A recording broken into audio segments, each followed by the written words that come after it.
போய் சேரட்டும் அப்படின்னு ஒரு அனுகிரகம் அஸ்வினி தேவதைகளுக்கு. இவருக்கு வந்து அந்த கண்ணுக்கு வைத்தியம் பண்ணதுனாலையும் இவருடைய சரீரத்துக்கு இளம திரும்படி ஒரு கிரமத்துல பண்ணி கொடுத்ததுனாலையும் அவளுக்கு பாகம் கொடுக்கிற அளவுக்கு இவருக்கு சாமர்த்தியம் இருக்கு அப்படின்னா ரிஷிகள் வந்து எப்பேற்பட்டவா. ஏன்னா அந்த ரிஷிகள் அப்படின்னா ரிஷின்ற அந்த சப்தமே அதுக்கு என்ன அர்த்தம் சாச்சிருக்கிற தோப்பனா சாஸ்திரங்கள்ல இருக்கக்கூடிய விஷயம் அப்படின்னு சொல்லி அதை வந்து சொல்லும் பொழுது வரப்போறத நல்லா தெரிஞ்சுட்டவாளாம். ரிஷி அப்படின்னாலே பின்னாடி வரப்போறது என்னன்றத வந்து நன்றாக தெரிந்து கொள்ளக்கூடிய சாமர்த்தியம் உள்ளவான்றா அந்த ரிஷி அப்படின்னு. அந்த மாதிரி இவர் வந்து தேவதைகளுக்கே வந்து அனுகிரகம் பண்ணி அவளுக்கு வந்து பாகம் கிடைக்கிறதுக்கு வழி பண்ணவர் இந்த சவன மகர்ஷி அப்படின்னு அவருடைய பெருமை அந்த ஒரு கிரமத்துல. அதுக்கப்புறமும் பார்த்தோம்னா ஔர்வர்ணு அந்த ரிஷி பார்கவ சாவன ஆப்ளவான ஔர்வர்ணு அவளுக்கு வந்து என்ன சாமர்த்தியமான் வந்து ரிஷிகளுக்கு மாத்திரம் இல்லாமல் ரிஷி பத்னிகளுக்கு வந்து எவ்வளவு சாமர்த்தியம் இருக்கு அப்படின்றத சொல்லும் பொழுது நிறைய ரிஷிகளுக்கும் இருக்கு ரிஷி பத்னிக்கும். அதுல ஒரு சொல்லியிருக்காரு. அதாவது என்னன்னா ரிஷிகளுடைய பிரபாவம் சொல்லும் பொழுது வசிஷ்டருடைய பிரபாவம் எப்படின்னா ரிஷினாம் அருந்ததி அப்படின்னு வேதத்துல வருது அப்படின்னு சொல்றாங்க. ரிஷிகளுக்குள்ள யார் வந்து உயர்ந்தவர்கள் அப்படின்னா உயர்ந்தவர்னா வசிஷ்டர். ஆனா அங்க சொல்லச்ச வசிஷ்டர் பேர் வரல.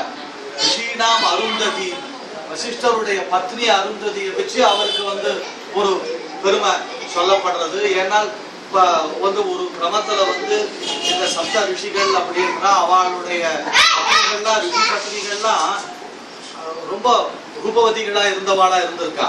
அதனால அவளுடைய ரூப லாவண்யத்தை பார்த்து தேவதைகள்லாம் அவள்கிட்ட ஆசைப்பட போக அப்போ வந்து வசிஷ்டருடைய பத்னி வந்து அந்த அருந்ததி அப்படின்றவள் ஜாதியில ரொம்ப கீழே இருக்கிறவா. இருந்தாலும் பதிவிரதா அந்த ஒரு தர்மத்தை வந்து ரொம்ப ஆச்சரியமா கடைப்பிடிச்சவா.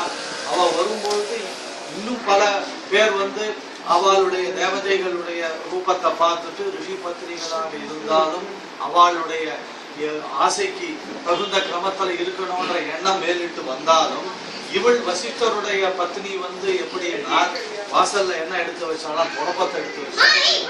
இதுதான் நீ என்கிட்ட வந்தானா இதாலதான் வந்து உனக்கு உண்டு அப்படின்னு. அதனால வசிஷ்டருக்கு உண்டான பெருமை என்னன்னா இவருடைய பெருமையை சொல்ல வேண்டியது இவர் வாயால பிரம்ம ரிஷியின் வாங்கணும் அப்படின்னும் இவர் இத்தனை தலைமுறையா ராமபிரான் அவதரிக்க போற 21வது தலைமுறை அவருக்கு பட்டாபிஷேகம் பண்ணணும்னு அவ்வளவு தீர்காயுஷ்மான இருந்து இருக்கக்கூடியவர்.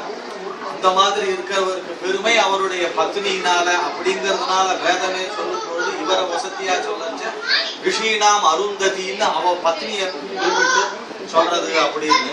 அந்த மாதிரி இந்த கோத்திரத்துல வரும் பொழுது இந்த ஔர்வர்ணு அவருடைய தாயார்.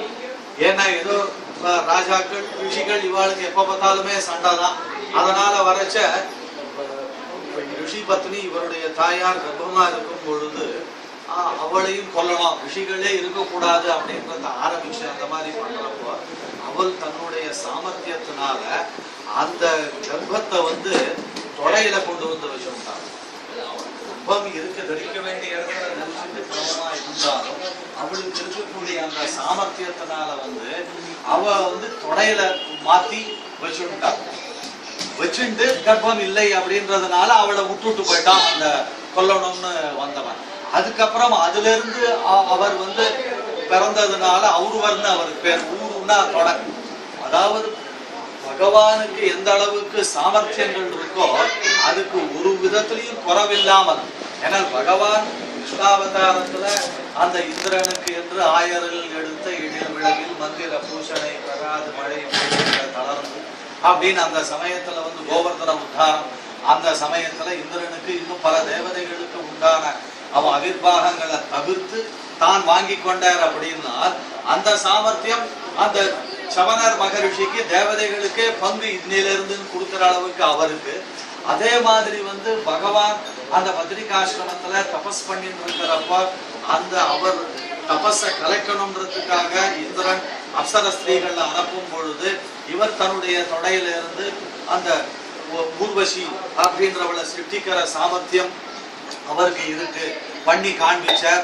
ஏன்னா ஒரு அவயவமே பகவானுடைய அவயவம் சிருஷ்டி ஸ்திதி சம்ஹாரம், அதை காண்பிச்சு கொடுக்கிற சுவாமி தேசிகனும் ஸ்ரீ ரத்ன காரணம் உபாத்த திருத்தீய வர்ணம் தைத்தியேந்திர வீர சயனம் தைத்தோபதானம் தேவநாயக வம்சாசத்துல ஊர்வசின்னு ஊரு தொடையிலிருந்து வந்தவளான்றனால ஊர்வசின்னு அவளுக்கு பேரு. அப்சர ஸ்திரீகளை விட இன்னும் அழகாக இருந்தால் அவள் அப்படின்னு அந்த மாதிரியும், அதே மாதிரி அந்த கிரண்யகசிபுவனுடைய இது தொடையில மது கேட்டபால் அது சம்ஹாரம்ன்ற கிரமத்திலையும் விராட்டிமார்களுக்கு கால் பிடிச்சு விடுறா ஸ்ரீதேவி பூதேவி, அவளுக்கு அது அந்த தொடையானது ஒரு தலகாணி கிரமத்துல இருந்துட்டு இருக்கு அப்படின்னு சுவாமி தேசிகன் அதில் அனுபவிக்கிறார்.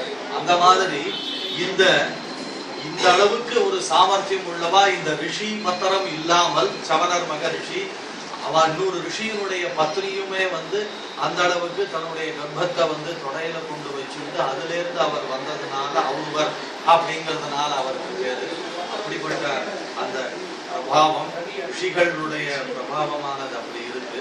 அந்த வம்சத்தை சேர்ந்த இந்த சுவாமியினுடைய 125வது திருநட்சத்திரம் அப்படின்னு சாட்சாத் ஸ்ரீனிவாசாச்சார் அந்த சுவாமியினுடைய மாமனார் அப்படின்னு. அதனால இந்த வம்சம் இது உயர்ந்தது அப்படின்றத இன்னைக்கும் தெரிஞ்சுக்கொள்றதுக்கு தகுந்த கிரமத்துல அவளை சேர்ந்தவாள்லாம் இருந்துட்டு இருக்கா இப்போ அப்படின்னால் அது நிச்சயமாவே ஏன்னா அவளுடைய ரிஷிகளுடைய பெருமை அப்படிப்பட்டதாக இருக்கு. இதெல்லாம் தெரிஞ்சுக்கிறதுக்கு காரணமே அந்த மாதிரி வம்சத்துல நம்ம இருந்திருக்கோம். அதனால அதுக்கு தகுந்த கிரமத்துல நம்ம எவ்வளவு தூரம் இருக்கணுமோ அந்த கிரமத்துல இருந்துட்டு இருக்கிறது அப்படின்ற இருக்கா. அதனால இந்த மாதிரியான ஒரு சமயத்துல அடியேனும் ஒரு வார்த்தை சொல்றதுக்கான ஒரு வாய்ப்பை ஏற்படுத்தி அந்த பாரதோத்தமான கிருதஜதையை தெரிவிச்சு